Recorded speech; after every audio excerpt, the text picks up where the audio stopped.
সুষ্ঠু স্বচ্ছ নির্বাচনের মাধ্যমে বিজেপি এই রাজ্যে কোনোদিন ক্ষমতায় আসবে না। এটা একটি শিশুও বোঝে, বিজেপি নেতারাও বোঝেন যে সুষ্ঠু স্বচ্ছ নির্বাচনে তারা বঙ্গ বিজয় করতে পারবেন না, সে ক্ষমতা তাদের নেই। তো তারা কি করেন? অথচ বঙ্গ বিজয়ের স্বাদ তো তাদের পুরোপুরি আছে। তারা কি করছেন? তারা নানাবিধ ষড়যন্ত্র করছেন বঙ্গ বিজয়ের জন্য, নানাবিধ ছলচাতুরি করছেন। এই কাজে নির্বাচন কমিশনকে নিযুক্ত করেছেন তারা, ইডি, সিবিআই ইত্যাদি তো আছেই। 2.5 লক্ষ কেন্দ্রীয় বাহিনীকে এখানে পাঠিয়ে দিয়েছেন। নির্বাচন কমিশনের মাধ্যমে প্রায় 2 কোটি ভোটারকেই এ রাজ্যের ভোটার তালিকা থেকে বাদ দেওয়ার পরিকল্পনা করেছিলেন বিজেপি নেতারা, এবং প্রকাশ্যেই তারা বলতেন যে 2 কোটি ভোটার বাদ যাবে।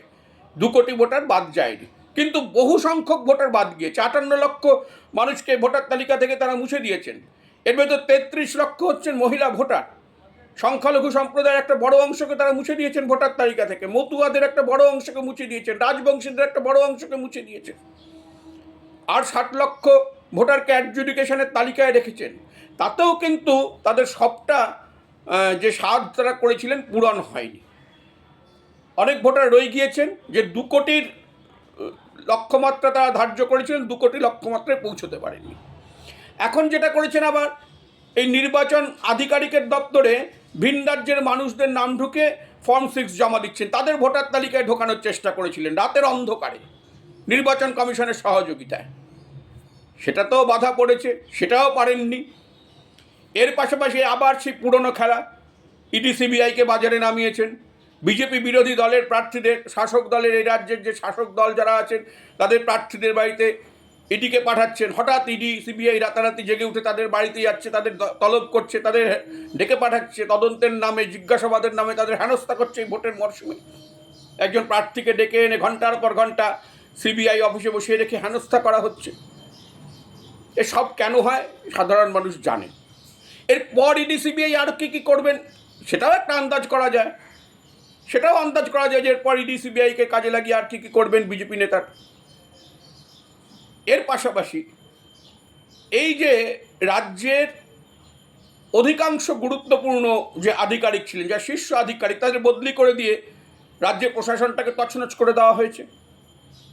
পুলিশ আধিকারিকদের বদলি করা হয়েছে, বিডিও স্তরে অবধি বদলি করা হয়েছে। মানে গোটা রাজ্যে একটা মাৎসন্যায় চালু করে দিয়েছেন, এবং এমনভাবে মুখ্যমন্ত্রীকে কিছু জানানো হচ্ছে না। মনে হচ্ছে যেন রাজ্যে কোনো সরকারই নেই, পুরোটাই একটা অলিখিত রাষ্ট্রপতি শাসনের মতো। ঘুর পথে কীভাবে বাংলা দখল করা যায়। এরপর যেটা মারাত্মক করেছেন এই মালদহের ঘটনায়, বিজেপির যারা প্রসাদধন্য, সেই আসাদুদ্দিন ওয়াইসির দল এবং আইএসএফ, নওশাদ সিদ্দিকীর আইএসএফ, তারা মালদায় নেমে পড়লেন।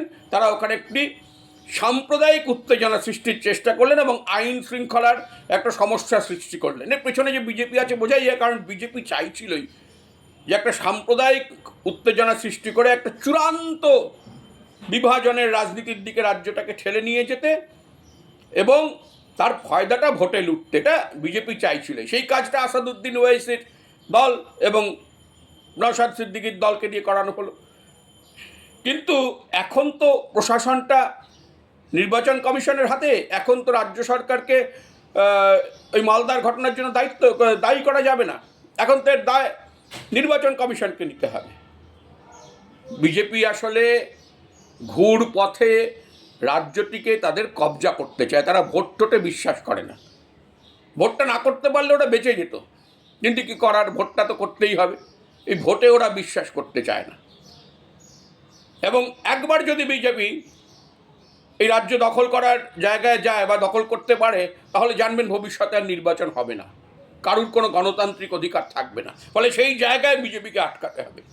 বাংলার মাটি কিন্তু দুর্জয় ঘাঁটি, এটা বিজেপি যেন মনে রাখে। ফলে বিজেপিকে আটকাতে তার এই ঘৃণ্য ষড়যন্ত্র, এই ঘৃণ্য রাজনীতি বন্ধ করতে এবার ভোটে বিজেপিকে পরাস্ত করতেই হবে।